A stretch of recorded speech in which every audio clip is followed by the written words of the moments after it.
meus amigos e minhas amigas, ótimo dia, ótima tarde, ótima noite. Espero que vocês estejam bem, na graça do Senhor Jesus Cristo. Essa é a nossa segunda aula sobre teontologia luterana e nossa aula dessa vez será bem extensiva até. A razão disso é porque nós vamos tratar de diversos assuntos em um único vídeo. Então peço que os senhores tenham paciência conosco e que curtam o vídeo. Deus vos agracie acima de tudo. Bom, eu acho que a primeira pergunta que a gente sempre faz, antes de nós começarmos toda a questão, é o que seria isso ou o que seria aquilo, né? Como nós fizemos na última aula, vamos fazer a mesma coisa nessa. Então, o que é o intelecto? O intelecto, dentro da escola luterana, é definido do seguinte modo: ele é a potência ou a capacidade cognitiva do ente, cuja qual versa sobre a compreensão das coisas. De modo simples, o intelecto, portanto, é aquela operação do homem na qual ele busca compreender, aprender e raciocinar sobre as coisas.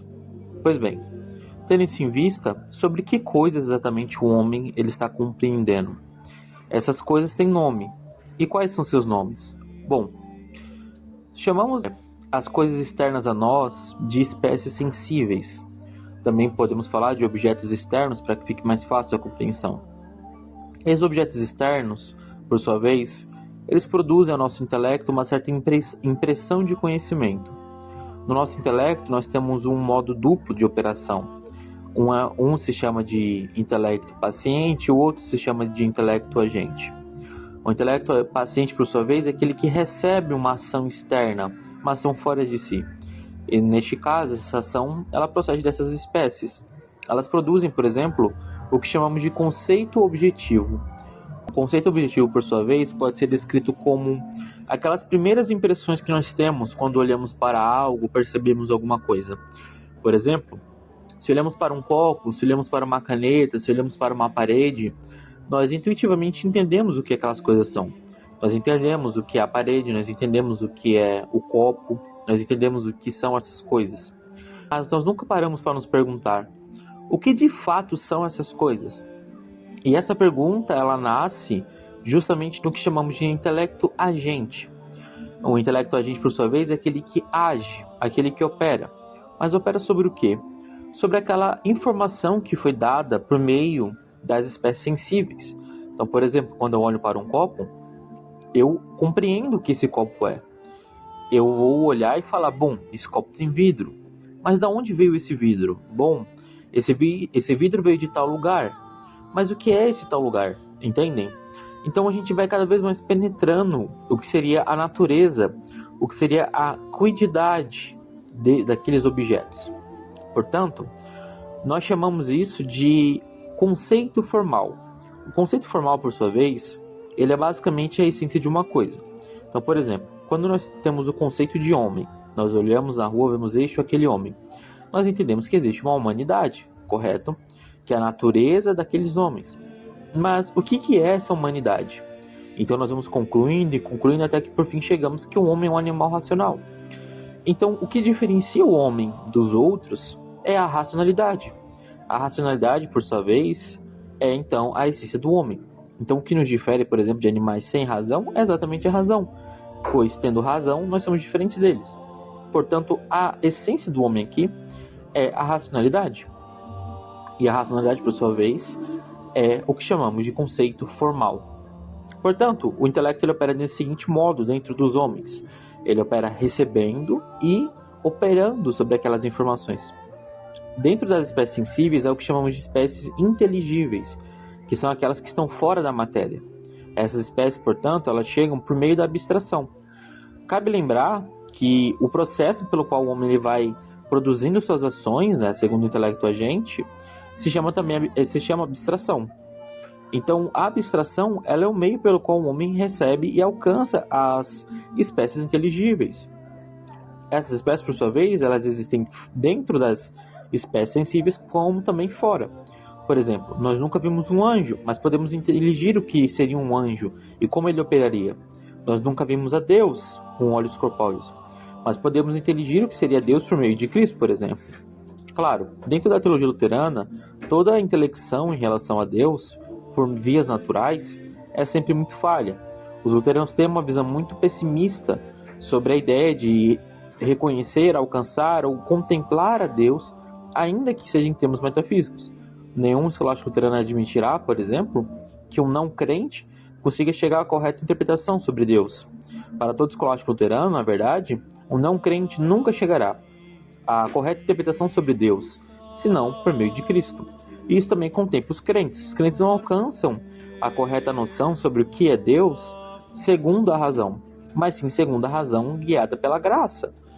Bom, tendo isso em vista, podemos falar então que o objeto geral, de modo muito geral mesmo, do intelecto humano é o ser, porque o ser ele está tanto sensivelmente, como nós falamos, como inteligivelmente.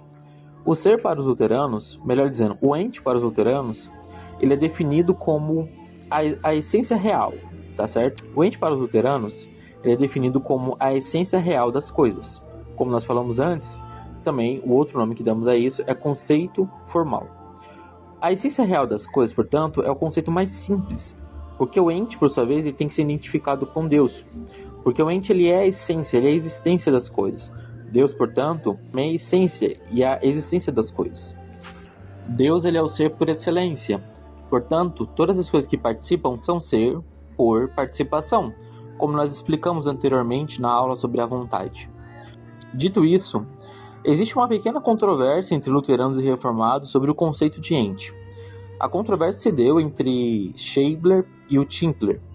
O Scheibler, como eu falei antes, ele vai defender exatamente a posição que o ente ele deve ser localizado como a essência real, enquanto o Timpler vai dizer que o ente ele deve ser localizado como tudo que é ou algo que seja inteligível. E aí nós teremos um grande problema. Veja, a posição do Timpler ela acarreta uma série de problemas, porque tudo que é inteligível vai gerar uma série de entes. Veja, por exemplo, a Trindade. A Trindade é una e trina. Ora, unidade e multiplicidade são dois conceitos inteligíveis. Portanto, seriam dois entes aqui. Isso não faz o menor sentido. Ou, por exemplo, se falássemos dos transcendentais, que são a vontade, o verdadeiro e o uno. Então, nós teríamos quatro conceitos no próprio ente, teríamos quatro entidades nesse sentido. A posição do Timpler não faz o menor sentido para nós, pois ela torna qualquer conceito ou qualquer coisa, qualquer realidade propriamente dita, que seja minimamente inteligível, como um ente. E daí nós não conseguiríamos então relacionar isso com a Trindade, não conseguiríamos relacionar isso com inúmeras coisas. Portanto, para nós, a posição do Timpler, que foi uma posição que influenciou a esmagadora maioria dos reformados, não faz o menor sentido. Justamente porque, para nós, o ente é identificado como a essência. Portanto, quando nós falamos de Deus, qual é a essência divina? É una e trina. Logo, portanto, não temos um problema com a Trindade ou coisa assim. Porém, a posição do Timpler impede isso. Devo lembrar também que não são todos os reformados que seguiram, mas sim, ele foi muito influente para os reformados e continua sendo, na verdade, até hoje. Qualquer um que queira estudar sobre metafísica reformada deverá passar por Timpler. E, infelizmente, essa é uma tese dele que afeta muitas coisas da teologia. Bom, tendo explicado isso, vamos entrar agora sobre o intelecto divino. O intelecto divino é explicado de dois modos. Primeiro sobre a forma, segundo sobre a operação. Na escolástica, de modo geral, é usual explicar os atributos divinos primeiro pela sua natureza, segundo pelo modo que eles atuam e operam. Primeiro e ato segundo. Então, o ato primeiro, que seria o intelecto divino propriamente considerado, ele é uma potência intelectiva segundo o nosso modo de conceber. O primeiro objeto que o intelecto divino terá como formal é si mesmo, pois, como falamos antes, Deus ele é o sumo bem, Deus ele é o ser propriamente dito. Portanto, ele terá a si como o primeiro objeto. E tendo a si como primeiro objeto é onde surge a primeira procissão trinitária, que é a geração eterna do Filho, que nós explicaremos futuramente quando falarmos de Trindade e Cristologia. Mas, explicando de modo muito resumido, Deus, ao conhecer a si mesmo e inteligir sobre si mesmo, ele, portanto, gera o verbo eternamente, porque o verbo ele é esse ato de inteligir sobre si. Bom, então, como falamos antes, Deus ele vai inteligir sobre si mesmo e Deus vai inteligir fora de si mesmo. O que é que Deus vai inteligir fora de si mesmo? Que no caso seria o ato segundo, a operação do conhecimento, né? O ato de compreender as coisas. Deus vai compreender fora de si dois modos, de um modo natural e de um modo livre. De um modo natural, Deus vai inteligir tudo que é e tudo que existe. Portanto, ele vai conhecer todos os entes por participação, que neste caso são os homens e são os anjos. Também são as ocasiões, as circunstâncias e etc. Tudo aquilo que possui essência e existência é ente.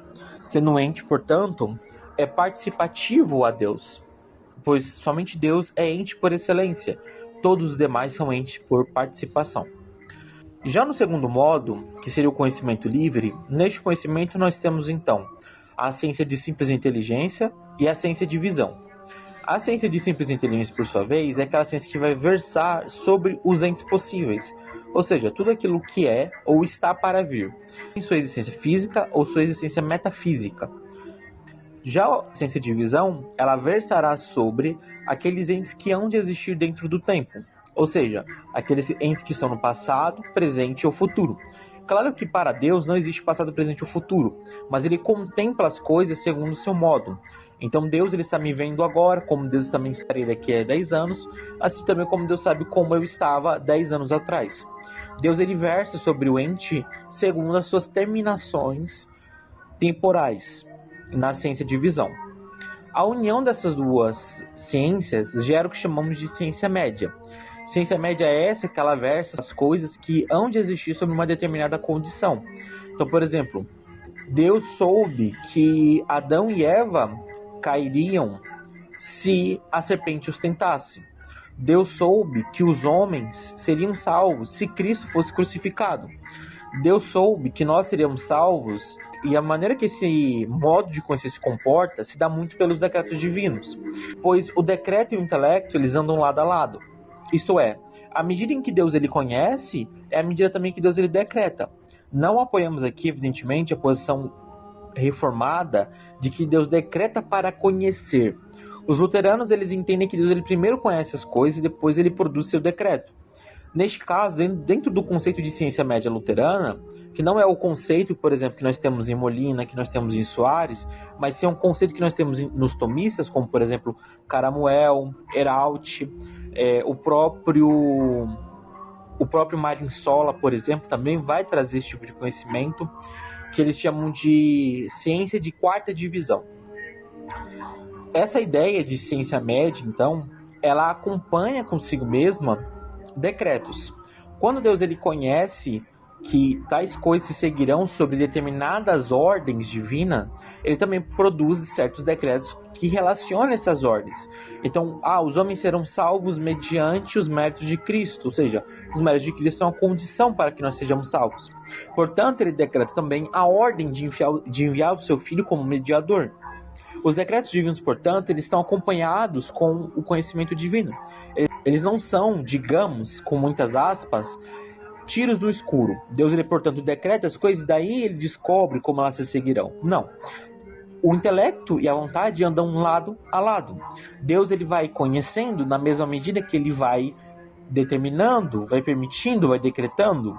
Então, nesse sentido, podemos falar que a teontologia luterana ela é uma teontologia muito rigorosa, porque por mais que se diga que o intelecto anteceda a vontade, em certo sentido, se nega completamente que ele esteja desacompanhado. Não é como se nós defendêssemos também as posições de Molina sobre a supercompreensão. A supercompreensão é aquela ideia de que Deus, antes mesmo que eles tomassem qualquer forma metafísica, ou seja, antes da maneira mais primitiva, digamos assim, de existir, elas já foram conhecidas e concebidas por Deus. Nós negamos isso.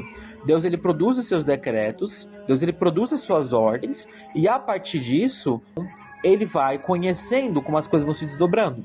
Novamente, não estamos falando como se formalmente Deus conhecesse as coisas. São modos de explicar como isso acontece.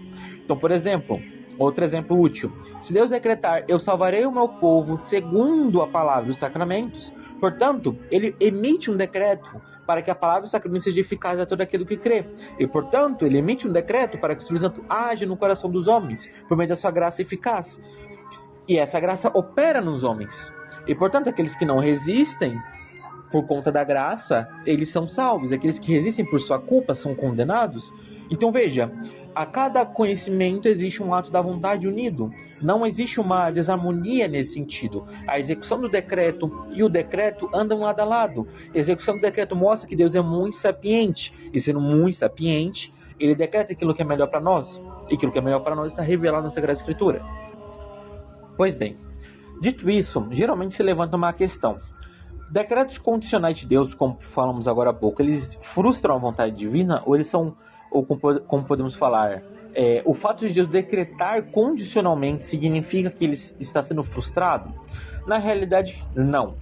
Como eu expliquei agora há pouco, todo decreto envolve consigo um conhecimento.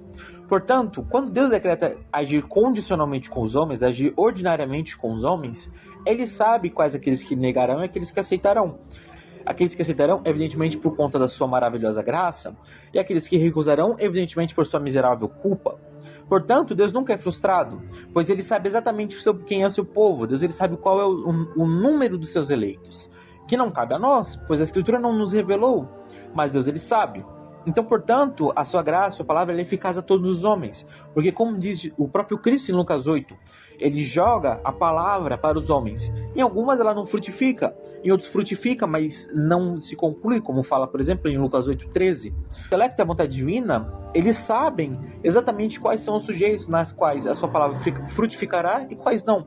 Quais aquele que ele desejou deixar nas suas próprias culpas, como fala o apóstolo Paulo em Romanos 1. Mas não deixou em sua culpa sem oferecer nenhuma graça. Ofereceu-lhes graça e eles recusaram. E, portanto, Deus não está obrigado a salvar ninguém. Deus não é obrigado a salvar ninguém. E sabendo disso, então, Deus sendo muitíssimo livre, ele pode agir de maneira mais intensa com um do que com o outro. Ora, é a vontade divina. Quem poderá, então, obrigar a Deus a agir de modo intenso com todos? Deus, portanto, age conforme quer com cada um. E, portanto, cada um colhe aquilo que foi semeado. Porém, aquele que semeou devido à graça não pode se glorificar, se vangloriar por conta disso, pois ele não fez nada.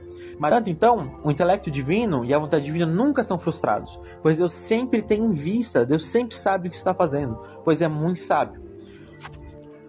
Existe uma questão também que nós devemos trabalhar, que é sobre como funciona a relação entre o intelecto e a vontade. Existem 3 posições sobre isso. Existe o intelectualismo, existe o voluntarismo e existe o radicalismo. O intelectualismo, por sua vez, nos ensina que o intelecto ele é superior à vontade, pois o intelecto é aquele que tem a capacidade de compreender o bem. Portanto, o intelecto é aquele que se desloca imediatamente nas relações entre o bem e o homem. Ele é aquele que apreenderá as espécies sensíveis a fim de compreendê-las, torná-las inteligíveis ao homem, ou seja, dissecar elas, abstrair elas, para dizer, olha, este algo aqui é bem. Portanto, quando o homem deseja comer para saciar sua fome, o intelecto olha e fala, essa carne é melhor do que esse frango, ou essa comida é melhor que aquela bebida. E, portanto, o intelecto ele vai decidir de acordo com a qualidade, de acordo com quão bom é o próprio objeto, porque o objeto aqui que é em si mesmo bom, mas não o intelecto. Então, o intelecto ele vai então discernir aquilo que é bom para si. Ele vai olhar e falar, olha, você deve comer agora porque você está passando mal, olha, você tem que fazer isso, etc. Portanto, o intelecto ele seria melhor do que a vontade, ele seria mais nobre que a vontade nesse sentido. A posição do voluntarismo diz, por sua vez, que a vontade é a mais nobre, pois a vontade é ela quem decide se quer ou não uma coisa. Por mais que o intelecto diga que aquilo é bom para o corpo, digamos assim, a vontade pode decidir, não, eu quero comer um açaí no lugar dessa carne. Ou a vontade pode dizer, não, eu vou guardar minha fome e vou comer mais tarde, porque mais tarde tem um rodízio, por exemplo. Portanto, o intelecto, por mais que compreenda as coisas, ele não pode decidir por elas. Quem vai decidir, então, é a vontade. Mas, então, dirão os tomistas que o objeto, por sua vez, devido à sua qualidade, ele obriga o intelecto a querê-lo. Entendem? Ou seja, de tão bom que aquilo é, vamos colocar assim, de tão bom que essa picanha é, eu sou obrigado a querê-lo. De tão bom, eu olho para aquilo e falo, pô, essa picanha é uma delícia, eu tenho que comer isso aqui. Não tem jeito. Entendem? Mas os escotistas vão falar, tudo bem, mas ainda assim o ato de querer aquilo parte de si, parte do homem. O homem tem que querer comer aquilo. Senão, ora, por mais gostoso que seja, o intelecto não pode decidir por si só. E os homistas vão retrucar e dizer, não, mas o objeto obriga o intelecto. O objeto força o intelecto a querê-lo. E o intelecto, por sua vez, força a vontade a querê-la. Isto é, o objeto determina o intelecto, por sua vez, determina a vontade, devido à sua superioridade. Já os escotistas dirão, não, isso não faz o menor sentido, pois o querer é maior do que o inteligir. Portanto, por mais que essa picanha seja muito suculenta, não quer dizer que eu quero ela. Eu posso querer um açaí. Pois quantas vezes nós não tivemos, então, vontades contrárias àquilo que intelectualmente era bom? Por exemplo, quantas vezes nós, quando crianças, sabendo que comer arroz, feijão, carne, com legumes e salada era melhor, nós não queríamos o doce para matar a nossa vontade? Quantas vezes, então, nós não queremos comer outras coisas que não são, de modo nutricional falando, melhores para nós, mesmo sabendo que nós temos opções? Portanto, para os escotistas, a vontade ela necessariamente é superior, porque mesmo que seja bom segundo o intelecto, não significa então que vamos querer isso. Por fim, existe uma terceira posição, que é a posição da Igreja Luterana, que vem de Francisco Soares também, que é o radicalismo. Para os luteranos, então, o formal da liberdade reside na vontade, pois, de fato, nós queremos coisas que são contrárias ao que nós entendemos como bem em muitas ocasiões. Mas o intelecto é a raiz da nossa liberdade, porque pelo intelecto é quando nós compreendemos aquilo que é bom, e pela vontade é quando nós decidimos se queremos ou não aquilo. Então, por meio da razão, nós vamos inteligir um conceito, nós vamos inteligir sobre aquilo. Bom, de fato, essa picanha é boa para mim. Realmente, olhando para isso aqui parece saboroso. Mas pela vontade podemos querer uma coisa oposta que é bom. Mas eu quero um açaí. Essa picanha é boa, mas eu quero um açaí. Portanto, a posição da Igreja Luterana é a melhor posição possível, porque ela equilibra os dois partidos em um só. O intelecto, de fato, ele é a raiz da nossa liberdade, porque sem o intelecto nós não poderíamos inteligir aquilo que é bom para nós. Mas a vontade, portanto, é aquela que decide para nós se nós queremos isso ou não. Portanto, a formalidade da liberdade pertence à vontade. Mas o radical, a raiz da nossa liberdade, reside ao nosso intelecto. Bom, surge a questão que chega a ser risível na realidade se luteranos são uma espécie de semi-arianos. Levantou-se uma discussão no Twitter de dois tomistas acusando o luteranismo e a escolástica luterana de ser semi-ariana. Bom, eu vou dar um pequeno tratamento sobre isso, eu quero ser muito mais extensivo quando falarmos sobre a Santíssima Trindade, mas todos os textos cujo qual eles utilizam fala-se sobre Cristo obedecer a Deus tanto como homem quanto Deus. E por que a escolástica utiliza essa linguagem? Por um motivo muito simples. A pessoa de Cristo, quando ela encarna, ela se comunica à natureza humana, porque a natureza humana, por sua vez, não possui pessoa, não possui hipóstase. Portanto, digamos assim, ela é uma natureza abstrata, ela não possui um indivíduo. Então, Cristo se comunica como um indivíduo para essa natureza. Portanto, quando falamos de Cristo na encarnação, a hipóstase da natureza humana é a pessoa de Cristo. Portanto, quando falamos que Cristo ele obedece a Deus tanto como homem quanto Deus, é nesse sentido. Porque o Filho, tendo encarnado, tendo comunicado a si mesmo enquanto hipóstase para a natureza humana, ele obedece a Deus. Portanto, é este Deus, segundo a natureza humana, que obedece ao Pai. Então, é nesse sentido, se nós disséssemos então que o Filho obedeceu ao Pai somente como homem, estaríamos então querendo dizer que a natureza humana agiu somente como instrumento moral, como dizem os calvinistas. Os calvinistas, quando falamos sobre predicação dos atributos, eles falam de uma predicação moral. Isto é um modo de se dizer. Para os luteranos, e a correta interpretação de Calcedônia, é que a comunicação idiomática, isto é, tanto as predicações do gênero idiomático quanto do gênero majestoso, se dão realmente na pessoa de Cristo. Então, quando eu predico que este Deus sofre, é porque este Deus, isto é, esta pessoa divina, segundo a natureza humana, sofreu. Do mesmíssimo modo, este Deus obedeceu ao Pai, isto é, este Deus, o Filho, obedeceu ao Pai segundo a natureza humana. Os tomistas, por sua vez, querem dizer que nós não podemos dizer que este Deus obedeceu ao Pai. Ora, então quem obedeceu ao Pai? Um simples homem não foi. Se a hipóstase comunicada é a hipóstase divina, então sim, de fato, este Deus obedeceu ao Pai segundo a natureza humana.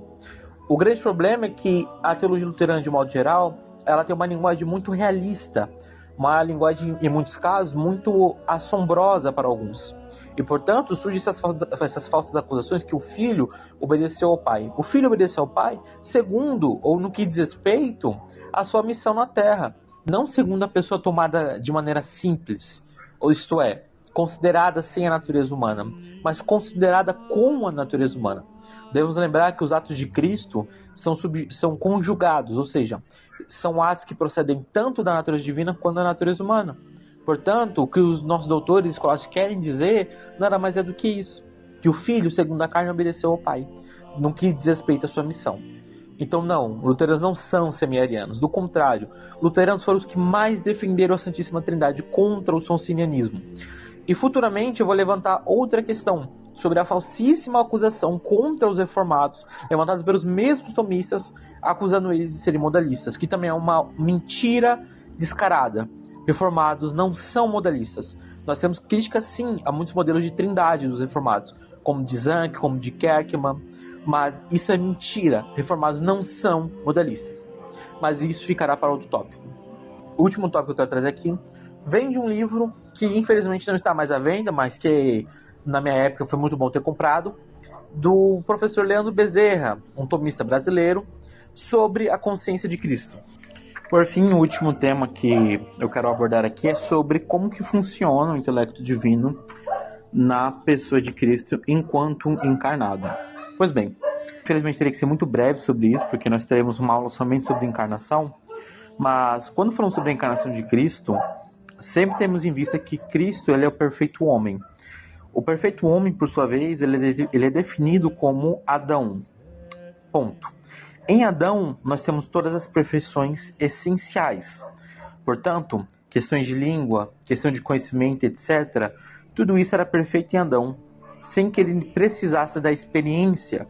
Portanto, Adão, ele já sabia das coisas, ele conhecia todos os objetos fora de si, né, os animais, as plantas, as árvores, etc., sem qualquer mediação, ou seja, sem qualquer necessidade de passar pelos conhecimentos que nós falamos antes, ou seja, pelo ato de conhecer as coisas pela espécie sensível, depois pela espécie inteligível, etc.